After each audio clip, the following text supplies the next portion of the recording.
Anger, తెలుగులో కోపం, ఆవేశం అనే అర్థాలు వస్తాయి.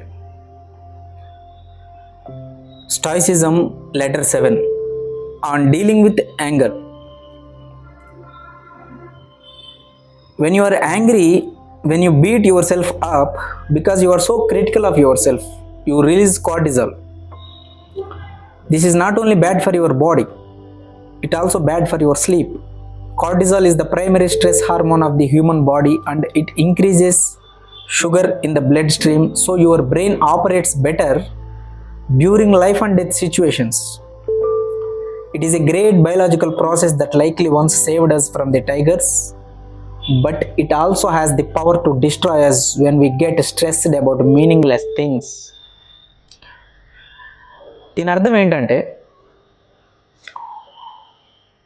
కార్టిజాల్ అనే ఒక హార్మోను మన బ్రెయిన్లో ఎప్పుడైతే రిలీజ్ అవుతుందో అప్పుడు మనం చాలా ఒత్తిడికి గురవుతాం. ఎందుకంటే ఇది ప్రైమరీలీ స్ట్రెస్ హార్మోన్. ఈ కార్టిజాల్ అనే హార్మోన్ ఎప్పుడు రిలీజ్ అవుతుంది అంటే, నువ్వు ఎప్పుడైనా కోపంగా, నువ్వు ఎప్పుడైనా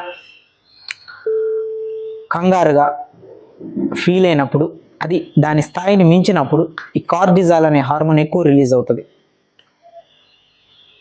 ఈ కార్టిజాల్ అనే హార్మోన్ ఎప్పుడైతే రిలీజ్ అవుతుందో మనిషికి ఒత్తిడి అనేది పెరుగుతూ ఉంటుంది. కానీ బాడీలో రిలీజ్ అయ్యే ప్రతి హార్మోన్కి ఒక పర్పస్ ఉంటుంది. ఆ పర్పస్ లేనప్పుడు హ్యూమన్ బాడీ డిజైన్ చేయబడదు. కానీ ఎప్పుడైతే అది దాని యొక్క న్యాచురల్ పర్పస్కి కాకుండా ఆపోజిట్ వేలో అది పనిచేస్తుందో అప్పుడు మాత్రమే మనిషికి అనారోగ్యం అనేది వస్తుంది. ఇప్పుడు ఈ కార్టిజాల్ అనే హార్మోన్కి ఒక లాభం, ఒక నష్టం అనేది చెప్పారు. సో మొట్టమొదటి లాభం ఏంటంటే, ఎప్పుడైనా ఒక మనిషి ప్రమాదం నుంచి తప్పించుకోవాలనుకున్నప్పుడు, ఇప్పుడు సడన్గా ఒక భూకంపం వస్తుంది, దాని నుంచి తప్పించుకోవాలి, ఇక్కడ ఒక బాంబ్ బ్లాస్ట్ జరగబోతుంది అని తెలిసింది, తప్పించుకోవాలి, మనం రిజర్వేషన్ చేసుకున్న ట్రైన్ వెళ్ళిపోతుంది, తొందరగా పరిగెత్తాలి. సో ఇలాంటి టైంలో మనం చాలా నిమ్మలంగా ప్రశాంతంగా అట్లా ఉంటే పని జరగదు కదా. అప్పుడు ఏం చేయాలి? మన బాడీ పరిగెత్తాలి, ఇమీడియట్గా యాక్షన్ తీసుకోవాలి. ఒక నార్మల్ స్టేట్ నుంచి బాడీ అంత యాక్టివ్గా ఇమీడియట్గా పరిగెత్తాలి, ఫాస్ట్గా బాడీ మూవ్ అవ్వాలి అని అంటే ఖచ్చితంగా దానికి తగ్గట్టు మన లోపల రక్త ప్రసరణ కానీ మన బ్రెయిన్ కానీ పనిచేయాలి యాక్టివ్గా. ఇలాంటి సందర్భంలోనే ఈ కార్టిజాల్ అనే హార్మోన్ యూజ్ అవుతుంది అని చెప్తున్నారు. అక్కడ ఏం చెప్పారు?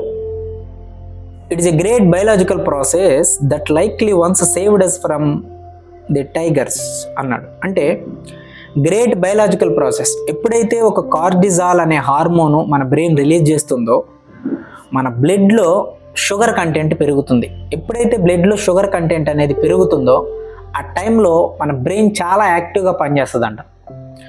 ఆ బ్రెయిన్ యాక్టివ్గా పనిచేయటం వల్ల ఈ ప్రమాదాల నుంచి, సింహం నుంచి కానీ, పులి నుంచి కానీ, లేదంటే ఒక భూకంపం, లేదంటే ఏదైనా మనకి ఎదురైన ఒక ప్రమాదం నుంచి తప్పించుకోవటానికి మన ఆలోచన వేగంగా ఇమీడియట్గా పనిచేయాలి. కాబట్టి అప్పుడు ఈ కార్టిజాల్ అనే హార్మోన్ ఉపయోగపడుతుంది. ఈ కార్టిజాల్ అనే హార్మోన్ అందుకు డిజైన్ చేయబడింది హ్యూమన్ బాడీలో. ఇది దాని యొక్క లాభం. ఇప్పుడు నష్టం ఏంటంటే, ఇది అందుకోసం కాకుండా నిరంతరం కోపంగా ఒక మనిషి ఎప్పుడైతే ఫీల్ అవుతాడో ఆ కోపం అతను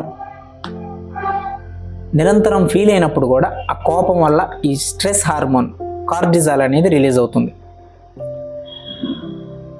దీనివల్ల ఏమవుతుందంటే, ఒక ప్రమాదం నుంచి తప్పించుకోవటం కోసం డిజైన్ చేయబడ్డ ఒక హార్మోన్ అనేది రివర్స్లో నీ కోపం వల్ల అది నీ బాడీ మీదకే ఎఫెక్ట్ అవుతుంది.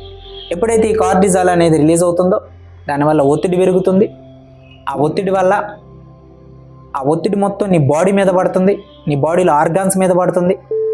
సో ఎప్పుడైనా ఎవరినైనా జీవితంలో కొట్టే పరిస్థితి వస్తే చేతనైతే వాడిని కొట్టు, చేత కాకపోతే వాడిని కొట్టలేనని అంగీకరించు.